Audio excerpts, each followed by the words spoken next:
Selamat malam rekan-rekan sekalian. Jumpa lagi dalam acara talk show pada hari Sabtu malam jam 7 ini bersama teman-teman dari Sobat Hati yang Gembira dan juga Sobat BCS Jakarta, dan hari ini kita ada pembicara khusus pada malam hari ini. Nah, jadi kita berharap juga setiap para pendengar pada malam hari ini dapat ikut bersama-sama ngobrol bersama dengan kita. Jika ada pertanyaan bisa bertanya di kolom komentar ya. Dan hari ini di dalam bulan ini kita semua temanya adalah before I do, before pensiun, before bekerja. Tetapi pada malam hari ini, khusus malam hari ini kita akan membahas tema before I do. Jadi sebelum kita menikah, sebelum kita melangsungkan pernikahan kita atau kita mengambil langkah untuk menikah, sebenarnya apa sih harus kita perhatikan, apa yang harus kita lakukan. Dan hari ini saya akan ditemani dengan Ko Edi ya, dan juga pembicara kita hari ini adalah Arif. Jadi Bro Arif ini jadi biasa dipanggil Papi ya. Papi Riusion adalah seorang sarjana hukum yang mendalami bidang hukum perkawinan di Indonesia dan secara aktif melayani di media sosial Instagram. Secara khusus berusaha memberikan materi dan solusi bagi permasalahan relasi, baik relasi bersama Tuhan, relasi percintaan semasa pacaran maupun relasi suami istri dalam rumah tangga. Nah, jadi kita akan melihat ya apa yang akan disampaikan oleh Bro Arif pada malam hari ini. Kita juga menyapa teman-teman yang sudah bersama-sama dengan kita. Selamat malam teman-teman. Hari ini kita akan bersama-sama membahas mengenai before I do ya. Nah, teman-teman, pembicara kita pada malam hari ini adalah Bro Arif, dan dia sudah menulis satu buah buku. Bukunya itu judulnya Before I Do and I'm Done. Nah, jadi buku ini sudah ada di Shopee dan Tokopedia, juga di Shopee ya, sudah ada buku ini. Dan buku ini benar-benar sangat bagus banget ya. Ketika saya baca, benar-benar mempersiapkan kita sebelum kita masuk ke dalam dunia pernikahan. Kalau gitu saya undang aja langsung pembicara kita pada malam hari ini ya, yaitu Bro Arif ya. Kita akan undang bersama-sama. Kita terima kasih buat teman-teman yang sudah hadir bersama-sama. Ada 21 orang saat ini. Ya, selamat malam Bro Arif. Halo, malam. Ya, oke. Nah, sebelum kita mulai talk show ini, mungkin Bro Arif perkenalkan sedikit ya. Kalau tadi yang saya perkenalkan itu saya hanya baca di buku ini ya, mengenai Papi Riusio ini ya, seorang sarjana hukum ya. Betul. Ini sarjana hukum pernikahan atau hukum gimana nih? Dulu ambil spesialisnya hukum perdata sih. Hukum perdata, ya, tapi memang ada interest khusus tentang dunia pernikahan. Begitu. Jadi kurang lebih ya ngerti lumayan banyak lah tentang dunia pernikahan dari sisi hukumnya. Begitu. Iya, tuh ada yang ngomong hai Papi. Halo. Mungkin bisa perkenalkan sedikit Bro Arif, mungkin ada yang masih belum tahu atau belum kenal apa yang dikerjakan oleh Bro Arif. Nah, artinya Bro Arif juga sebelum kita bahas Before I Do ini, dia juga udah punya pengalaman sendiri. Artinya karena dia sudah menikah juga, sudah masuk. Betul. Ya. Bro Arif setuju nggak dengan tadi statement yang saya katakan bahwa banyak orang yang sebelum menikah berlomba-lomba untuk bisa pengen cepat menikah, masuk ke dunia pernikahan, tetapi setelah menikah banyak orang yang merasa ini seperti neraka ya, dan pengen cepat-cepat keluar dari pernikahan itu. Apakah Bro Arif setuju dengan statement itu? Dibilang setuju 100% sih enggak ya, 99,9% lah. Karena yang 100% cuman Tuhan. Jadi menurut aku gini loh, banyak orang yang ekspektasinya itu nggak nemu sama kenyataan di dunia realitanya gitu loh. Karena apa? Karena selama ini kita dicekokinnya itu dengan film-film yang Hollywood. Anak kecil aja dari kecil dicekokin sama film-film Disney, Happily Ever After. Sekarang aku tanya sama Kotono, berapa banyak film Disney yang menceritakan kisah abis menikah, kehidupan rumah tangganya gimana? Berapa banyak judul film Disney yang ceritain kehidupan abis rumah tangga tuh gimana? Mungkin kehitung banget pakai jari, bener nggak? Iya, Lebih iya. banyak film Disney yang menceritakan, oh seorang putri kenapa-napa, ada pangeran yang ganteng, gagah berani, tajir, segala macam, nyelamatin putrinya, akhirnya jadi married, happily ever after, selesai, muncul kredit, udah. Semua orang di asupannya itu, oh menikah itu pasti happily ever after. Bisa nggak happily ever after? Bisa, tapi tergantung dulu sama siapa nikahnya. Itu yang penting justru. Ekspektasi kita yang harus diatur. Gimana kita mau nikah itu sama siapa sih? Nah itu yang terpenting gitu sih kalau menurut aku. Dan banyak orang yang ekspektasinya itu jauh banget nempatinnya, mungkin terlalu tinggi gitu loh. Jadi ketika ada konflik sedikit dia kaget gitu loh. Itu yang bikin dia tuh jadi, oh kok nikahnya gini ya, kok nikah tuh nggak enak ya, dan sebagainya macamnya gitu. Setuju, setuju, setuju. Oke, kalau gitu, baiklah. Kita mulai masuk dalam pembahasan kita pada malam hari ini ya. Oke. Or I do ini. Oke, pertanyaan pertama yang saya pengen tanyakan kepada Bro Arif ya. Mhm. Bagaimana cara agar tetap objektif dalam menilai calon pasangan dan tidak di awal. Nah, artinya bagaimana kita menilai calon yang akan menjadi istri kita atau suami kita ini agar kita nggak terbawa di perasaan di awal nih. Bagaimana caranya? Kalau dalam menilai. Oke. Gimana caranya supaya kita nggak terlalu terbawa perasaan? Ibarat kata nggak bucin dulu gitu kan ya? Nggak Yes, bucin yes. dulu nih, baru kenal terus, waduh udah bucin banget gitu kan? Oke. Menurut aku gini, ada ungkapan yang populer. Ungkapan yang populer itu biasanya ya, kalau misalnya di film-film Indonesia gitu, cinta itu dari mata turun ke hati. Bener nggak? Yes. Gitu kan? Biasanya orang sebisa mungkin akan cari pasangan itu yang fisiknya itu memuaskan dia. Yang cantik, yang ganteng, pokoknya yang proporsional menurut pasangan idealnya dia itu seperti apa sih. Nah, di sini menurut aku mencetuskan sebuah teori ya, bisa dibilang teori lah. Itu ketika kita jatuh cinta, ada bagian dari sel di otak kita itu yang apa namanya membuat kita itu menghasilkan hormon-hormon tuh yang membuat kita bahagia gitu loh. Ada 4 macam hormon gitu kan yang itu yang bikin kita tuh bahagia. Salah satunya hormon oksitoksin, hormon endorfin. Itu yang bikin kita tuh kalau misalnya kita diperhatiin sama pasangan kita tuh happy. Makanya orang-orang yang baru pacaran, Kotono sendiri baru pacaran teleponan berapa lama kok? Sampai subuh nggak? Dulu mungkin zaman dulu chattingan gitu, SMS-an nonstop nggak? Kalau bisa dibawa ke kamar mandi terus SMS, betul nggak? Telepon Betul. sampai subuh. Betul Mau banget. siapa duluan, mau nutup aja bisa nambah 5 menit, 10 menit, betul nggak? Kalau ada notifikasi dari HP, langsung buru-buru mau lihat, langsung, nggak pakai lama, betul nggak? Nah itu yang merangsang kita punya otak kita di dalam tubuh kita, itu dia mengeluarkan hormon yang membuat kita itu happy, membuat kita ketagihan. Ini hormon yang sama ketika kita pakai narkoba, kecanduan pornografi, gitu, kecanduan rokok, alkohol dan sebagainya. Ini hormon yang sama.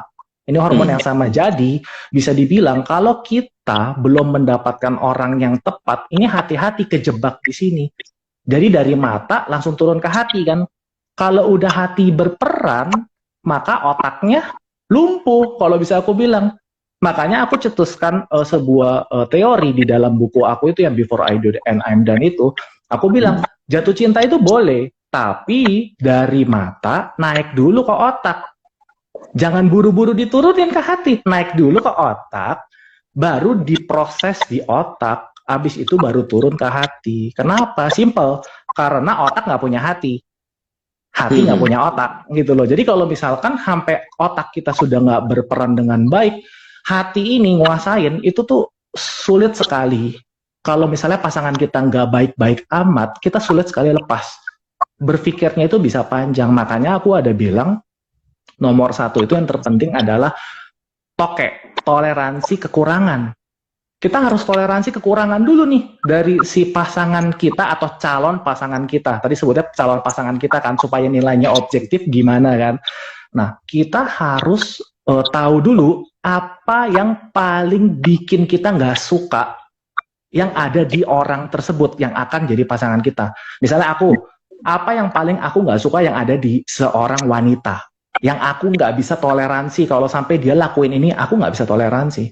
Gitu loh. Itu harus kita set jauh sebelum kita jatuh cinta. Jauh sebelum kita jatuh cinta. Kalau kita udah set duluan, kita akan membentengi diri kita.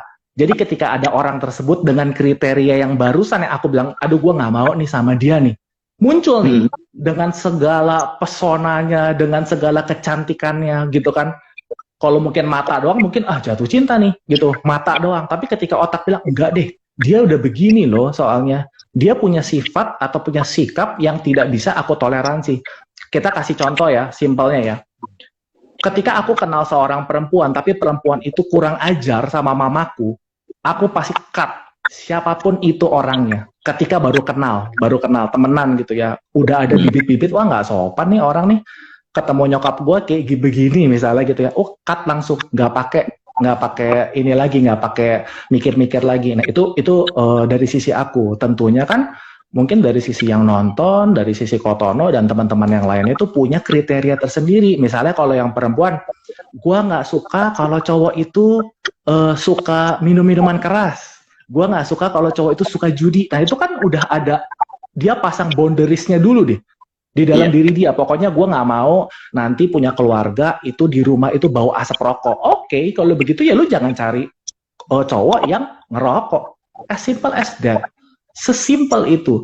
Jadi toleransi kekurangan itu adalah hal-hal yang kita memang nggak bisa toleransi apa, yang bisa ditoleransi apa, dibagi dua dulu, dipisahin. Kalau memang yang nggak bisa ditoleransi itu muncul, jangan pikir-pikir lama-lama lagi, cut aja langsung. Nah itu kalau versi saya gitu. Jadi kayak itu kita berpikir objektif, sangat-sangat objektif di ranah itu. Tapi kalau misalnya ada hal-hal yang bisa ditoleransi, contoh nih, aduh gue sebenarnya nggak suka nih cewek gue make upan, contoh ya, gue nggak suka nih cewek gue make upan misalnya. Tapi ternyata gue dapet cewek yang make up, ini masih bisa ditoleransi, ya bolehlah make up. Nggak menyakiti hati gue kok kalau make up, tapi ya boleh make upnya mungkin ada batas waktunya 15 menit sampai 30 menit.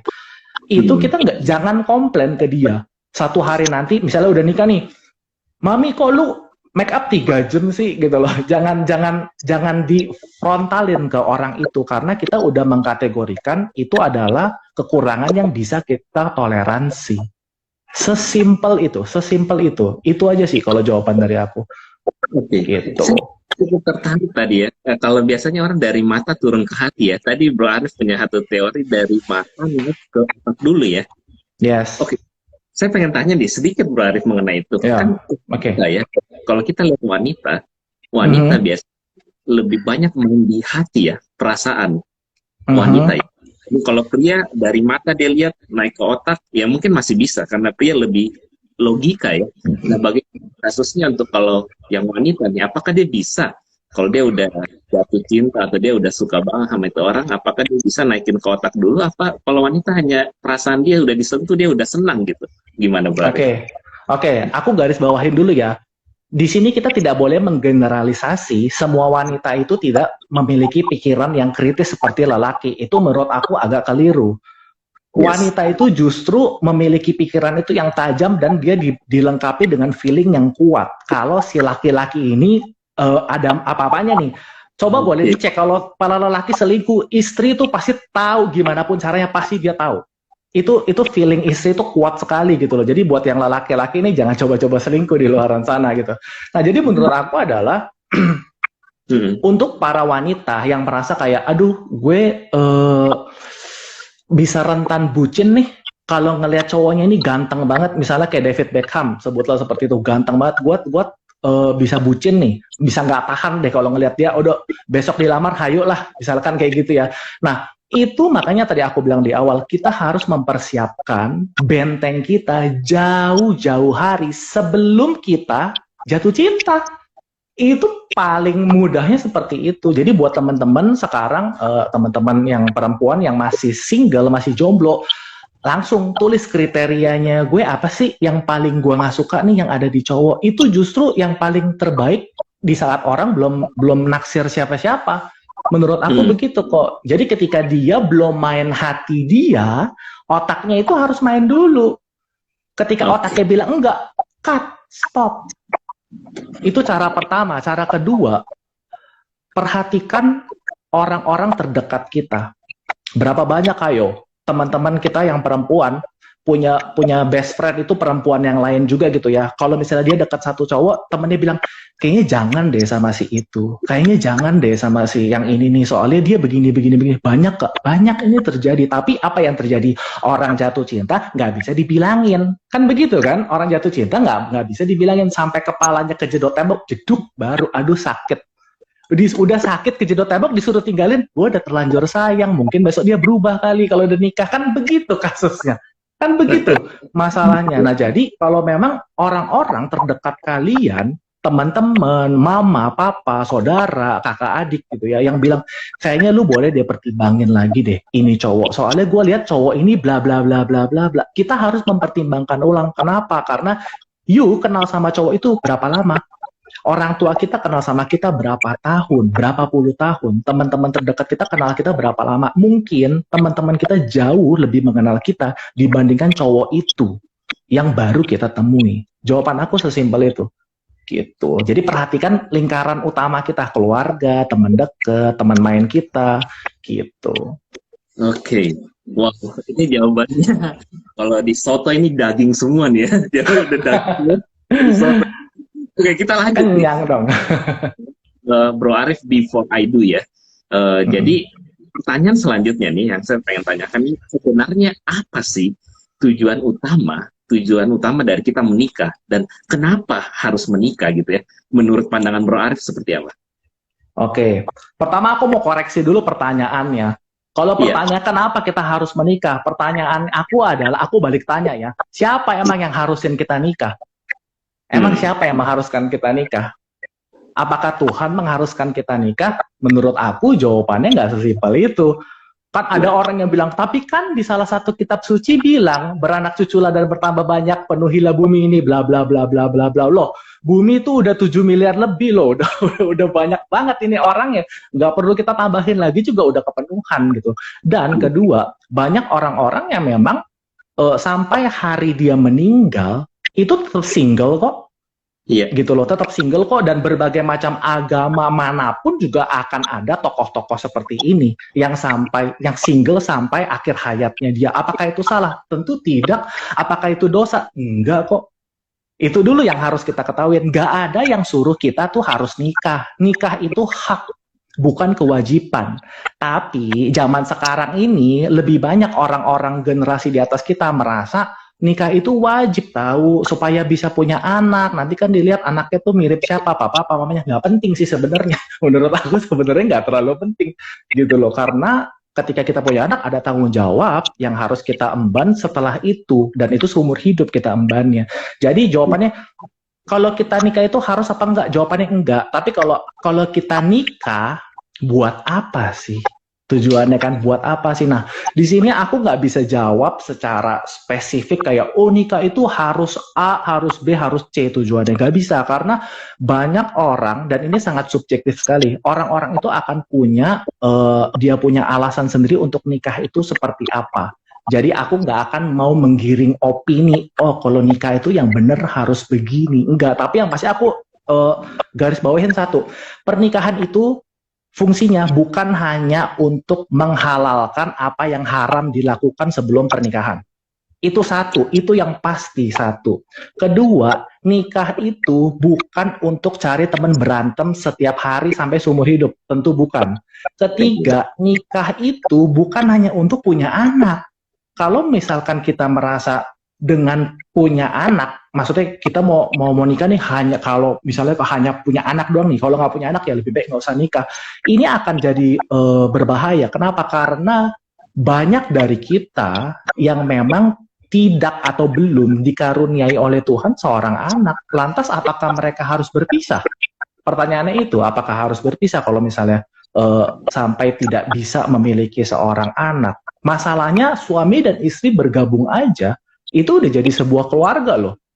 Bisa dibilang itu udah menjadi sebuah keluarga. Nah, kalau jawaban aku pribadi, nikah buat apa sih? Nomor satu, nikah itu ya, aku harus tahu dulu tujuan hidupku apa. Tujuan hidupku apa nih? Kalau tujuan hidup aku ini, oh, gue mau melayani Tuhan, sebutlah seperti itu. Aku mau melayani Tuhan. Maka tujuan pernikahan aku adalah aku mencari partner yang cocok sama aku, yang satu visi dan satu misi, untuk menemani aku, membantu aku menjadi penolong yang sepadan buat aku, untuk sama-sama memuliakan Tuhan. Selesai. Sampai selama-lamanya. Itu kalau tujuan hidup akunya itu untuk memuliakan nama Tuhan. Aku persembahkan hidup aku untuk Tuhan ya, maka kita harus cari pasangan yang sesuai sama kita. Jangan kita mau memuliakan Tuhan, tapi cari pasangan yang gak percaya sama Tuhan. Oh, udah pasti hancur. Sudah pasti hancur. Itu problemnya. Jadi tujuan orang nikah tuh banyak sekali kok, luas sekali. Ada yang karena diusir sama orang tuanya, jadi nggak bisa balik lagi ke rumah orang tuanya, jadi gue buru-buru nikah. Ada yang karena berantem terus sama saudaranya, ya udah gue keluar dari rumah deh supaya gue bisa happy. Ada nggak? Ada yang karena umur, ada nggak? Ada. Banyak sekali tujuan pernikahan. Tapi kalau buat aku ya itu, aku cari partner yang tepat untuk mencapai tujuan hidup aku. Tentunya untuk mencapai tujuan hidup pasangan aku juga ya. Makanya dicari yang satu visi, satu misi. Itu jawaban aku. Oke. Begitu. Cari partner yang tepat ya. Yes. Sesuai visi dan misi Bro Arif ya. Yes. Nah, kalau gitu, bagaimana sih cara kita menentukan kriteria yang tepat menjadikan seseorang menjadi pasangan hidup kita? Karena pasangan hidup ini selamanya ya, nggak ganti-ganti aja saya nanya sebentar. Oke, bagaimana cara menentukan kriteria yang tepat kalau menurut Bro Arif? Izin minum dulu ya. Boleh. Pertanyaannya susah-susah nih, aduh. Pertanyaannya panjang, jawabannya susah. Kriteria yang tepat. Nah, menurut aku gini, manusia itu. Nah kita ngomong dulu ya. Di sini kan penontonnya banyak, jadi akan terbagi menjadi dua cabang nih. Penonton yang percaya bahwa manusia itu diciptakan sama Tuhan, sama penonton yang nggak percaya bahwa Tuhan itu ada. Oke, aku golongkan kedua buah itu. Jadi aku akan jawab secara lebih universal gitu. Menurut aku, manusia itu terdiri dari 3 unsur atau 3 dimensi bisa dibilang. 1 dimensi roh, 2 dimensi jiwa, 3 dimensi tubuh. Kita itu terdiri dari roh, jiwa, dan tubuh. Itu dulu yang terpenting. Nah, ketika kita tahu manusia itu terdiri dari roh, jiwa, dan tubuh, maka dari itu, ketika kita cari pasangan, kriteria yang tepat itu adalah nggak boleh jauh-jauh dari 3 unsur yang dimiliki manusia ini. Nomor 1, urutan pertama adalah, yang paling penting adalah kerohaniannya itu sama kita itu sama nggak? Gitu loh, ini yang paling penting. Banyak orang berpikir, ya nggak berpikir sih lebih tepat ya, udah main hati, dia udah terlanjur cinta, kerohaniannya itu ditempatkan di paling akhir. Masa nggak bisa sih? Pasti harus bisa lah, pasti bisa lah. Kan Tuhan menciptakan cinta bukan nggak ada agamanya. Tuhan menciptakan cinta itu nggak berbeda-beda. Oh ya silakan, aku cuma bisa bilang oh ya silakan. Nanti buktikan sendiri. Aku nggak pernah ngelarang itu, tapi oh ya silakan. Nomor 1 kerohanian. Kerohanian itu terpenting. Kenapa? Kita satu iman nggak sama pasangan kita kelak? Karena kalau kita tidak satu iman, ini akan jadi masalah. Kenapa? Karena menurut aku pernikahan itu yang ciptain siapa? Apakah manusia? No. Pernikahan itu yang ciptain itu Tuhan. Tuhan pencetus utamanya dari pernikahan. Makanya kalau kita mau tahu tujuan pernikahan itu apa, kita harus lihat Tuhan itu ngomong apa tentang pernikahan. As simple as that gitu loh. Jadi kalau misalkan kita tidak mau menempatkan Tuhan di dalam pernikahan kita, maka tengah-tengah kita pasti ada setan. Kalau misalnya kita nggak mau jadiin Tuhan di tengah-tengah kita, maka setan yang lebih berkuasa di dalam pernikahan kita. Makanya kerohanian adalah unsur yang terpenting yang harus diperhatikan sama kita yang mau cari pasangan. Itu satu. Kedua, tentang masalah kejiwaan. Kita punya jiwa itu terdiri dari pikiran, perasaan, kehendak, gitu ya. Pikiran, perasaan, dan kehendak. Jadi gini, tujuan hidup kita untuk apa? Balik lagi, kamu punya cita-cita apa sih? Gitu loh, kamu punya cita-cita apa? Kesukaan kamu apa? Kamu nanti hidup sampai 50 tahun mendatang mau jadi apa nih endingnya? Nah, dari sana kita bisa lihat pasangan kita satu visi sama misi nggak sama kita. Tadi yang aku ngomong di awal, satu visi misi nggak? Kalau kamu tidak suka ditinggal-tinggal pergi sama pasangan kamu, kamu jangan cari pasangan yang pelaut lah. Jangan cari pasangan yang pilot yang tiap hari terbang, misalkan seperti itu ya, misalkan seperti itu gitu. Tapi ini bukan nggak masalah profesinya sih. Intinya adalah apa yang kita inginkan, yang kita rasa cocok sama kita. Jangan cari yang bertolak belakang sama hal itu.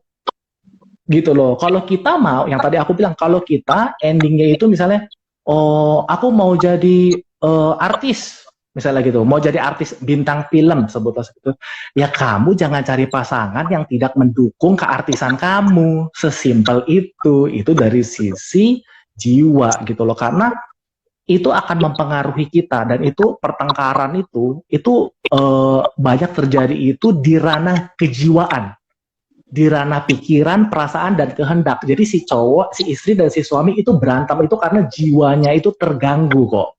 Jiwanya terganggu nih, ranah pikirannya nggak sama, perasaannya nggak sesuai, kehendaknya nggak sama, makanya kan bertolak belakang kan. Kalau jiwa udah bertolak belakang ya sama pasangan tersebut, maka sisi kerohanian akan terganggu pasti. Dan ketiga, unsur yang terpenting adalah baru fisik, jasmani. Baru fisik, jasmani. Dia cakep gak sih, ganteng gak sih, itu preferensi. Kamu mau orang yang cukup tinggi atau yang sedang-sedang saja atau yang mungil, itu terserah benar-benar. Ini harus hal yang paling dipertimbangkan adalah yang terakhir. Itu menurut aku ya. Fisik itu paling terakhir, tapi bukan berarti nggak penting. Fisik juga penting karena kita mau menikah kan seumur hidup. Jadi jangan sampai kita cari pasangan yang kita lihat aja udah bosan duluan, jangan. Jangan sampai kita lihat dia 5 menit aja udah bosan, jangan dinikahin orang kayak begitu. Jadi aku bilang yang paling krusial itu adalah nomor 1 dan nomor 2. Nomor 1 sama nomor 2. Kenapa? Karena kalau 1 keganggu, 2 sama 3 itu nggak ada gunanya. Nggak ada gunanya. Kalau yang kerohanian terganggu, 2 dan 3 nggak ada gunanya. 2 terganggu, nomor 1 pasti terganggu. Gitu loh, pasti. Gitu. Jadi kerohanian, kejiwaan, sama kejasmanian. Kita punya tubuh. Ketertarikan dari segi fisik. Itu yang harus dipertimbangkan buat teman-teman yang baru mau cari pasangan. Dari 3 aspek itu yang terpenting. Begitu. Iya, benar banget ya, Bro. Ketika saya coba cari survei-survei ya, mengenai pasangan yang sepadan atau pasangan yang masih di Indonesia ya, di Indonesia ternyata kriteria pertama itu emang seiman ya. Jadi kebanyakan orang itu ketika mencari pasangan, artinya dia mencari yang seiman dulu. Artinya ini berhubungan dengan yang roh, jiwa, tubuh, roh itu yang nomor 1 itu ya, Bro Arif ya. Yes. Wow, terima kasih banyak. Nah, sebelum saya lanjut ke pertanyaan berikutnya, bagi teman-teman aku tambahin sedikit boleh nggak? Iya. Tadi Kotono kan ada bilang kan, orang-orang cari pasangan itu ya ini cari yang seiman dulu. Kenapa? Karena memang itu diatur di Undang-Undang Nomor 1 Tahun 74 tentang hukum perkawinan. Jadi barang siapa yang mau menikah itu harus menikah sesuai dengan imannya yang mereka dia percaya. Jadi kalau di Indonesia ini mau kawin beda iman, itu sulit sekali. Benar-benar sulit sekali, hampir aku bilang mustahil. Dulu mungkin masih ada, tapi sekarang agak sulit sih. Jadi kalau you mau nikah beda iman, salah satu pasti akan ikut ke pasangannya. Makanya tidak jarang kita temuin orang-orang yang baru dibaptis atau baru pindah agama ketika mau nikah. Banyak sekali. Itu akan menurut aku ini blunder ya. Ini spekulatif sekali, sangat-sangat berisiko. Kenapa? Karena kita jadi nomor 1-nya itu bukan kerohanian, tapi kita dibalik. nomor satunya itu jadi fisik dulu yang terpenting, kedua masalah kejiwaan, ketiga baru rohani. Ya udahlah, cuma beda agama ini, bisa deh nanti aku pindah, yang penting nanti kita saling menghormati aja. Bisa nggak? Bisa, bisa. Tapi ada tapinya, kan aku dicurhatin begitu banyak orang gitu ya. Jumlahnya, kalau aku bilang banyak itu berarti jumlahnya itu ribuan, belasan ribu orang. Itu banyak sekali yang ngeluh soal agama yang beda, imannya beda gitu. Oh, cuman di awal doang dia bilang nanti mau satu ikut ke aku agamanya. Udah berjalan juga lulu gue bodo amat. Bahkan dia nggak mau pegang kitab suciku, bahkan dia nggak mau ikut ke rumah ibadahku. Banyak sekali kok yang begitu. Akhirnya kejiwaan dia terganggu kan? Ketika kejiwaan terganggu, fisiknya terpisah lama-lama, pisah ranjang, pisah tempat tidur, cerai besok, selesai. Begitu. Itu luar biasa bahaya gitu loh. Tadi ini begitu. Udah keluar ya sarjana hukumnya Bro Arif ini ya. Tadi undang-undang satu tahun 74. 74 ya? Iya. Wow. Gitu. Kurang lebih lah. Oke, buat teman-teman yang mendengarkan juga, jika ada pertanyaan bisa langsung tulis di kolom komentar ya, ketika pengen bertanya sama Bro Arif atau apa yang kita bahas juga, boleh silakan bertanya. Tadi saya ada sempat sekilas lihat beberapa komen, ada yang mengatakan seperti ini Bro Arif. Waduh, 13 tahun yang lalu saya nonton talk show ini nih. Nah, artinya mungkin sudah menikah ya, ini seperti itu. Tapi nggak masalah, tidak ada terlambat ya di dalam kita menjalankan keluarga kita. Artinya apa yang kita pelajari, apa yang kita dapat, kita bisa praktekkan di dalam keluarga kita ya.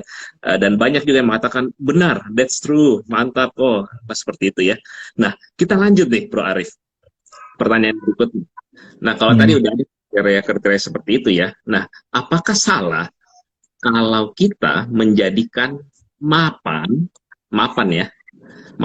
sebagai kriteria calon pasangan hidup? Karena banyak orang yang bilang cari pasangan hidup itu cari yang mau diajak susah ya Bro Arif. Nah, pertanyaannya oke ya, aku udah paham pertanyaannya. Pertanyaannya klasik ini klasik banget pertanyaannya. Aku akan kasih sebuah cerita begini ya. Yuk teman-teman semua juga ikutan mikir sama aku ya. Kalau pertanyaan tadi seperti itu, mayoritas itu dilontarkan oleh generasi ayah ibu kita yang punya anak lelaki. Itu kebanyakan seperti itu. Nanti kalau cari jodoh, cari pasangan, harus yang bisa diajak hidup susah. Itu kebanyakan generasi di atas kita ngomong ke kita, termasuk emak gue ngomong begitu juga.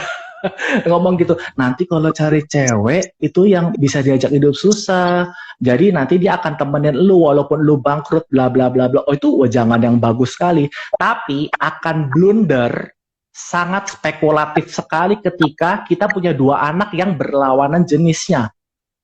You punya anak cowok satu, you punya anak cewek satu, lu ngomong apa ke anak ceweknya?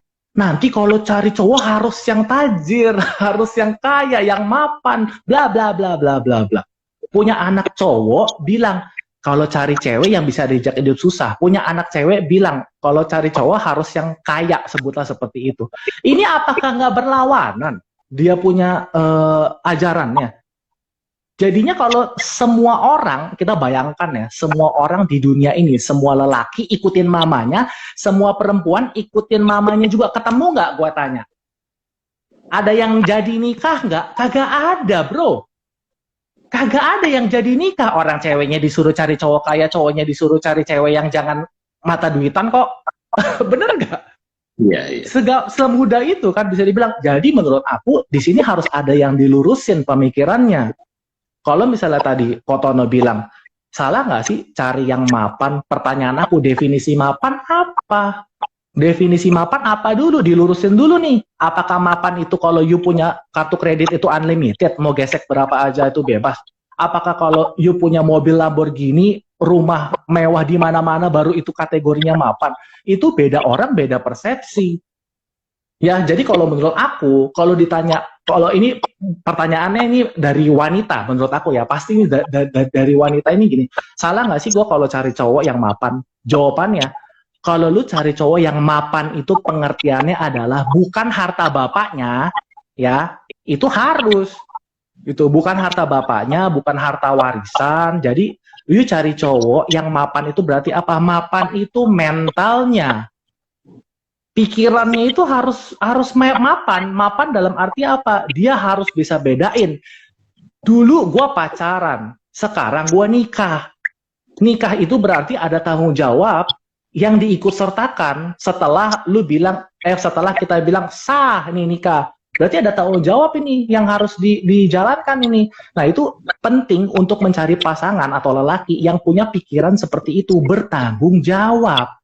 Kedua, punya komitmen atau bisa kita bilang konsisten sama apa yang dia ucapkan. Jangan hari ini dia bilang, aduh, you are love of my life. Misalnya hari ini, besok setiap gang ada cewek di mana-mana. Ya, jangan begitu.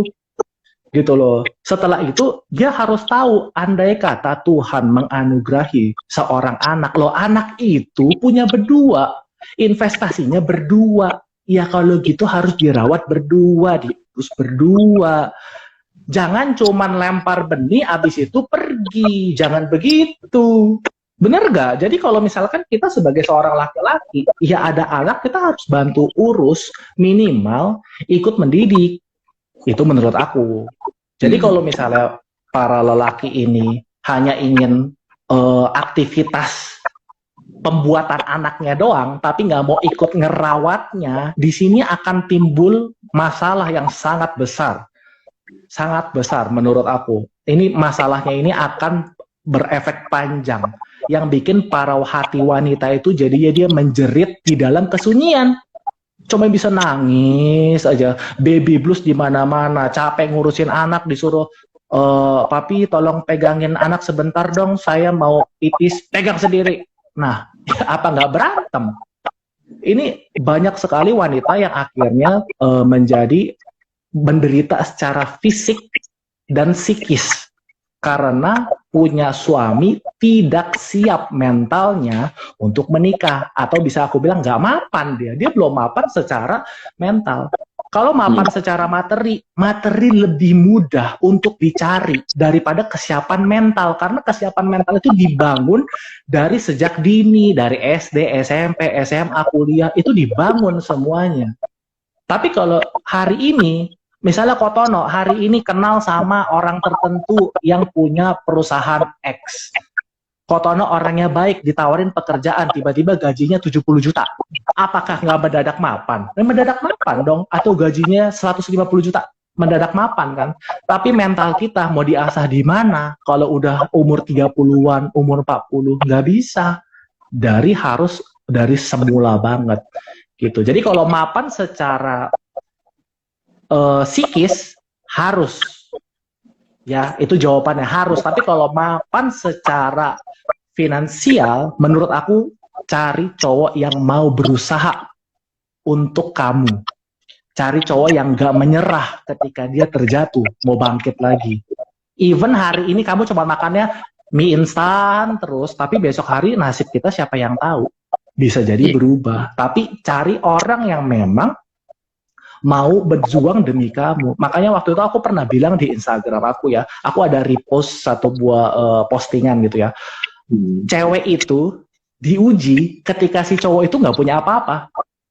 Nggak punya apa-apa. Tapi cowok diuji ketika dia punya segalanya. Kesetiaan dia diuji. Ketika dia udah punya mobil, rumah, jabatan, udah punya nama. Nah, dia masih setia nggak sama wanita yang ikut temenin dia jatuh bangun dari pertama? Itu ujiannya para pria. Kalau ujiannya para wanita adalah ketika lelakinya masih nol, lu tinggalin atau lu temenin. That's all. Gitu. Iya. Wow, jawabnya luar biasa banget ini Bro Arif ya. Jadi mapan secara mental ya, yang tadi saya catat ya, bahwa harus ya kita mencari kriteria seperti itu ketika mentalnya yang lebih terjamin ya, seperti itu. Kalau yang masih bisa dicari ya, seperti itu yang Bro Arif katakan tadi. Sudah ada dua pertanyaan yang masuk ke saya Bro ya, sebelum nanti saya ada pertanyaan ke Bro lagi. Ini ada satu yang direct ke saya tanyakan. Coba tanyakan, gimana nih ya Bro Arif, dia tanya gini, kalau sudah seiman, jiwa dan fisik sesuai ekspektasi ya, tetapi suami selingkuh, sikap apa yang harus dilakukan? Ini pertanyaan direct, ya, kirim ke saya ya. Oke. Pertama, aku mau say sorry dulu. Aku harus koreksi statement pertamanya. Ketika dibilang kerohaniannya sudah apa tadi, udah sejalan gitu ya, udah sesuai ekspektasi ya. Di ranah kejiwaan itu belum sesuai ekspektasi menurut aku. Karena kejiwaan itu kita berbicara mengenai apa? Visi kita apa? Misi kita apa? Komitmen kita gimana? Kekonsistenan dia gimana? Ketika kita bilang sesuai ekspektasi, maka seharusnya para istri tentu mengharapkan seorang suami yang bisa memegang perkataannya sendiri. Janji nikahnya apa? Janji dulu waktu ngegombalin kamu tuh apa? Janji setia kan? Janji nikah sampai kakek nenek kan? Itu sesuai ekspektasi? No, tentu enggak. Buktinya apa? Lah dia selingkuh.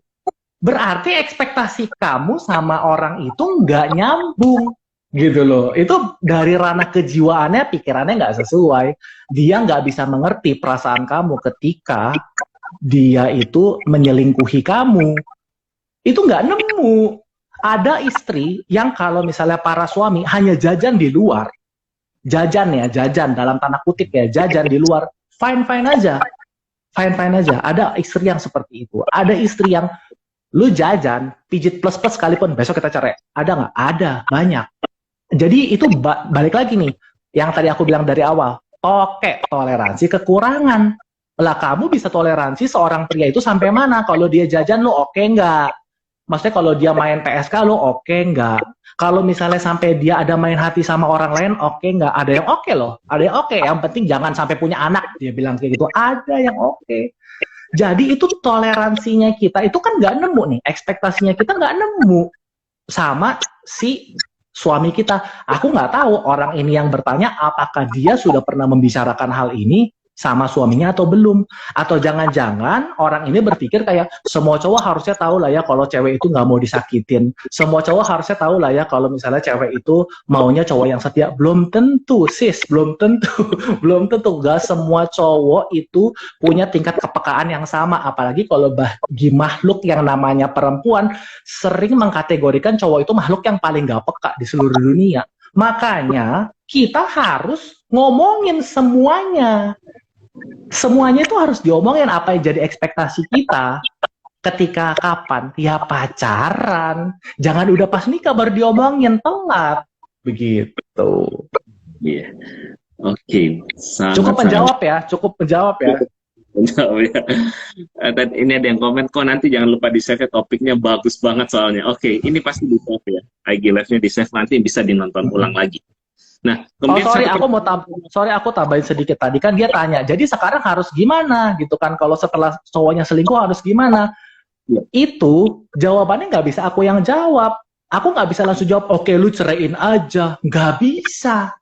Karena kamu punya hati, kamu punya tebalnya hati kamu. Mau maafin lagi apa enggak? Itu terserah kamu. Apa besok mau langsung cerai? Itu benar-benar terserah kamu. Tapi cuma satu hal yang aku garis bawahin ya, pernikahan itu adalah tempat di mana istri dan suami itu dibentuk. Dibentuknya sama apa? Sama konflik. Sama konflik dibentuk. Karena apa? Dua mau jadi satu. Dua mau jadi satu. Oke, jadi pernikahan itu pasti banyak konflik. Pasti. Entah itu konflik kecil, entah itu konflik besar. Dan pernikahan itu adalah ladang yang subur bagi pengampunan.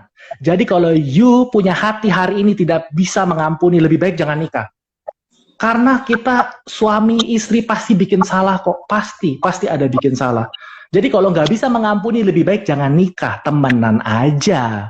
Itu menurut aku gitu ya. Dari jawaban itu silahkan timbang-timbang sendiri. Gue bisa toleransi nggak ya kira-kira dia selingkuhnya sampai mana ya? Udah punya anak apa belum ya? Atau bla bla bla bla. Itu kita pikir sendiri. Itu nggak ada jawaban yang betul, nggak ada jawaban yang salah. Karena aku nggak ada di sepatunya dia. Jadi aku nggak bisa tentuin keputusan apa yang harus dia buat. Itu nggak bijak menurut aku. Begitu kok jawabannya. Oke, nice banget. Nah, karena tadi Bro Arif udah singgung nih, bagaimana sih ya cara kita mengetahui potensi-potensi konflik yang akan terjadi pada saat pernikahan di masa pacaran? Karena gini, biasanya ya Bro Arif, masa pacaran itu kan hanya yang terlihat itu hanya sisi-sisi baiknya.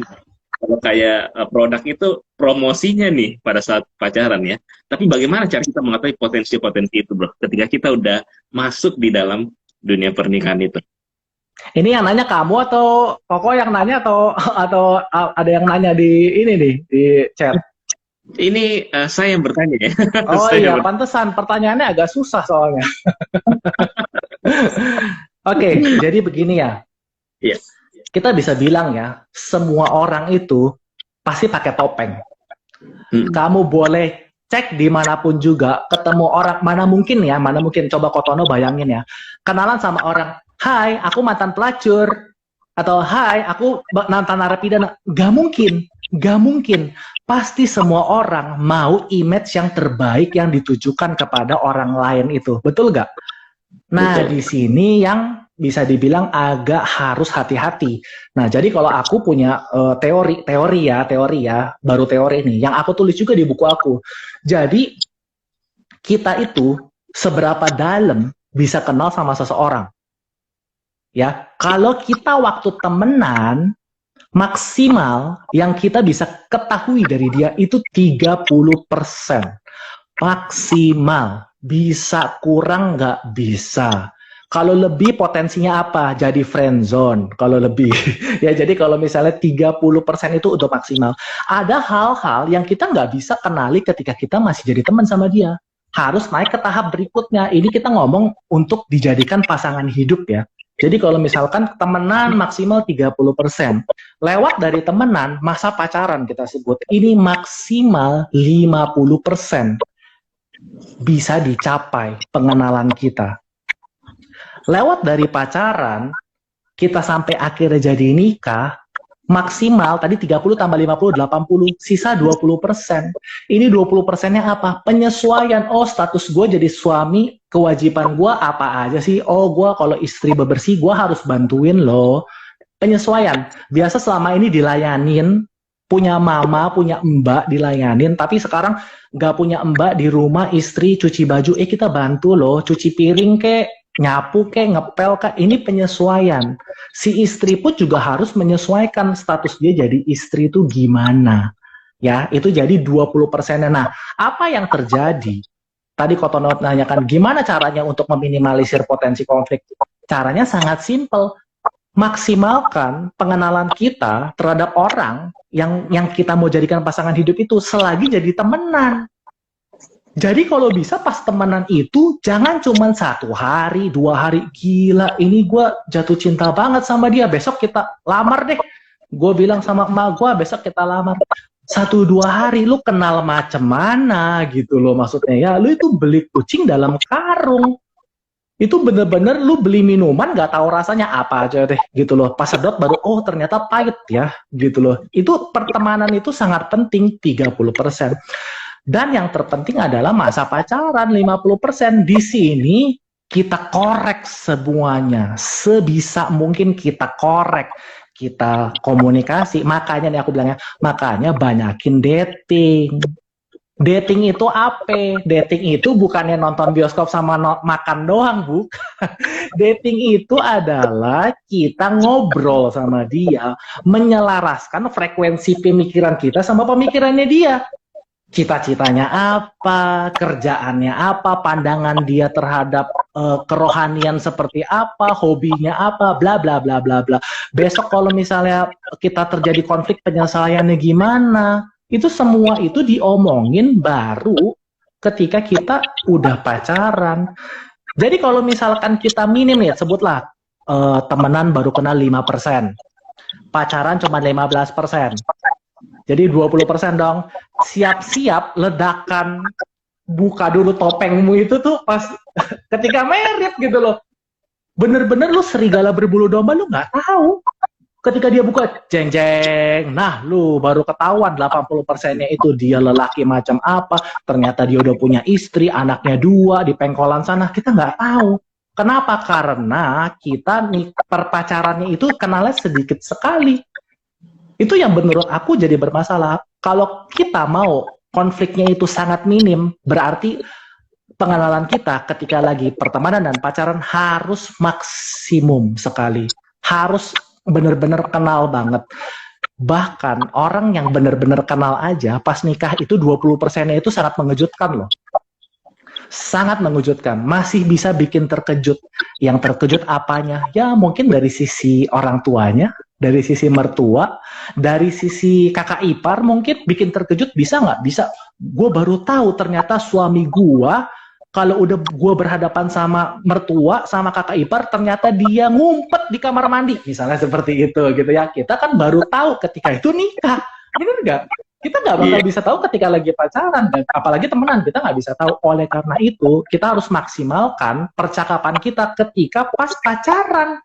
Pacaran itu jangan sentuh yang enggak-enggak, jangan lihat yang enggak-enggak, tapi banyakin perkataan, nanya, visi misinya apa, kalau ada konflik begini gimana, kalau dulu gue sama istri gue ya, ngobrol itu begini, kalau aku mandul gimana, kalau aku nggak bisa punya anak gimana, ngomongannya begitu, bukan lagi, kamu suka warna apa sayang, bukan, udah bukan begitu. Kalau pacaran itu kita udah ngomonginnya, oke, kalau besok terjadi konflik sama mamaku, kita harus gimana, itu dating. Ngomongin hal yang seperti itu. Kalau besok kita kamu nikah sama aku, kamu mau jadi ibu rumah tangga atau jadi wanita karir, itu dating. Itu ngomongin hal-hal semacam itu. Kalau punya anak, shift ngurusnya bagaimana? Mau disekolahin di mana? Mau sesar atau mau normal? Itu semua dating. Itu diomongin ketika pas pacaran. Mana mungkin Koko baru temenan sama perempuan, besok lu kalau misalnya punya anak mau cewek apa mau cowok, digampar ya. Enggak. Siapa lu, kenapa gua harus cerita sama lu, kan baru temenan, ibarat kata begitu. Jadi konflik akan terminimalisir kalau kita pengenalannya semakin baik sama pasangan kita itu. Iya, itu jawaban gue. Oke, jadi tadi perbanyak dating, pengenalan ini, ya kita bersyukur ini kali ini terjadi virus corona ini, jadi nggak boleh nonton, nggak boleh makan ya. Jadi lebih dikasih ya, semakin mengenal, bertanya ya, dan apa bicarakan dengan calon pasangan kita untuk kedepannya ya, artinya visi misi kita, apa yang kita pengen sama-sama lakukan ya. Oke. Bro Arif nggak berasa dia bicara seperti ini udah mau 1 jam juga nih. Oh ya? Oke. Nah ini ada satu pertanyaan nih kok. Kok lagi bro ya? Karena tulisannya kok di sini ya. Kok kalau calon pasangan kita mungkin hidupnya sudah 60% untuk melayani Tuhan, tapi menjalin hubungan cinta yang diberi bukan cinta yang tulus, tapi obsesi dengan Ko Arif. Aku jawab singkat ya, yang namanya obsesi itu pasti menguntungkan diri sendiri. Sedangkan cinta itu berbicara mengenai kita mengasihi. Mengasihi berarti ada yang dikeluarkan dari kita, bukan kita mengambil. Kalau obsesi itu berarti dia menguntungkan buat kita. Misalnya aku terobsesi sama wanita yang pintar, berarti itu keuntungan buat aku. Aku terobsesi sama wanita yang bentuk tubuhnya bagus, itu keuntungan buat aku, bukan untuk pasangan kita. Jadi di mana-mana yang namanya obsesi itu pasti keuntungannya untuk si orang tersebut. Sedangkan itu bertolak belakang sama kasih. Kasih itu memberi, tidak mengharap kembali. Itu kan kasih, kita mengasihi. Ketika kita mengasihi, orang yang kita kasihi balas mengasihi kita, baru kita mendapat kasih itu. Gitu. Tapi kita mendapatkan sukacita atau kesenangan ketika kita mengasihi orang tanpa pamrih. Gitu. Itu jawabannya. Sesimpel itu menurut aku. Iya, obsesi. Yes. Sendiri. Pasti. Oke. Nah, satu lagi nih Anda masuk ya. Soal keuangan gimana kok buat kita generasi sandwich yang harus biayain orang tua juga. Wah, ini topiknya semakin melebar ya. Oke, aku jawab singkat ya. Apapun masalah keuangannya, apapun. Sebenarnya aku udah bahas topik ini ada di YouTube aku. Tapi apapun masalah keuangannya, pastikan kamu dan pasanganmu sepakat. Terutama kalau kayak yang nanya ini perempuan. Pastikan suami sebagai kepala rumah tangga, dia adalah pengambil keputusan terakhir berdasarkan diskusi berdua. Jadi kalau dia bilang no, stop untuk biayain adikmu, misalnya seperti itu. Dia harus mandiri, contoh seperti itu ya. You harus ikut suami you, gitu loh. Kalau misalnya, kita harus beliin rumah mama kita deh, beliin, tapi jangan tinggal bareng-bareng, maunya dibeliin aja. You harus ikut suami you. Itu sesimpel itu menurut aku. Kenapa? Karena suami adalah kepala keluarga. Dia yang memegang kendali penuh atas kamu punya pernikahan. Tentunya keputusannya itu harus berdasarkan pertimbangan yang matang-matang dan kita harus lihat Tuhan ngomong apa. Itu yang terpenting buat aku. Terpenting seperti itu. Oke, ya teman-teman, ini waktunya udah 1 jam, udah mau 1 jam, dan tapi IG Live ini akan di-save ya, jadi nanti disaksikan di TV di Hati yang Gembira ya. Kalau teman-teman pengen nonton ulang atau pengen dengar lagi, boleh saksikan di sana. Dan juga Bro Arif ini sudah menulis sebuah buku ya teman-teman. Ini saya udah baca dan benar-benar sangat bagus banget. Judulnya Before I Do and I'm Done ya. Di sini semua teori dari Bro Arif, cerita, pengalaman, dan sebegitu banyak curhat sama dia, dijawab semua di sini ya. Dan ini buku bisa dapat di mana, Bro? Shopee, Tokopedia ada. Masuk ke bio Instagram aku. Di sana nanti ada yang tulisan Insta Bio. Di sana diarahin ke Shopee, diarahin ke Tokopedia, boleh. Langsung begitu. Langsung. Ya. Oke. Jadi di sini udah lengkap banget nih ya. Ini mungkin yang Bro Arif ngomongin hari ini itu baru berapa persennya ya? Masih banyak ya? Masih banyak. Itu masih banyak lagi lengkap. Jadi aku juga punya channel YouTube, bisa ditonton YouTube, di IGTV juga aku banyak kasih konten. Pokoknya di IG aku memang IG untuk ngomongin masalah rumah tangga, masalah relationship. Jadi ada IGTV, ada feed-nya, story-nya, berbagai macam highlight, sama di YouTube, ada di Spotify juga ada, di podcast, begitu. Jadi IG-nya Bro Arif ini yaitu Papi Riusion ya. Ya nanti bisa di search. Mungkin satu closing statement dari Bro Arif pada malam hari ini seperti apa, Bro? Kalau menurut aku begini, paling simpelnya ya. Sebelum nikah, before I do, you buka mata you lebar-lebar.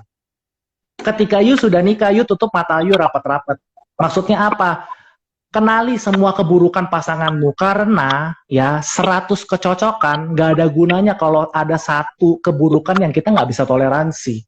Pasti akan bubar juga gitu. Jadi kenali pasangan kita, siapa yang mau kita nikahi itu kenali, karena kita ini perjalanan sekali seumur hidup, nggak ada kata kembali lagi. Kembali berarti you pisah. Ketika udah nikah, tutup mata you rapat-rapat. Maksudnya apa?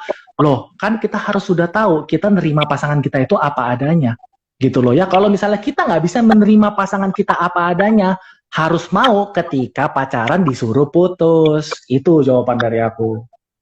Begitu. Wah, beruntung ya, matanya gede-gede ya, bisa buka lebar. Mata saya kecil dia, nggak bisa buka lebar. Ya, tutup. Makanya bucin kan. Buat Bro Arif. Oke, thank you.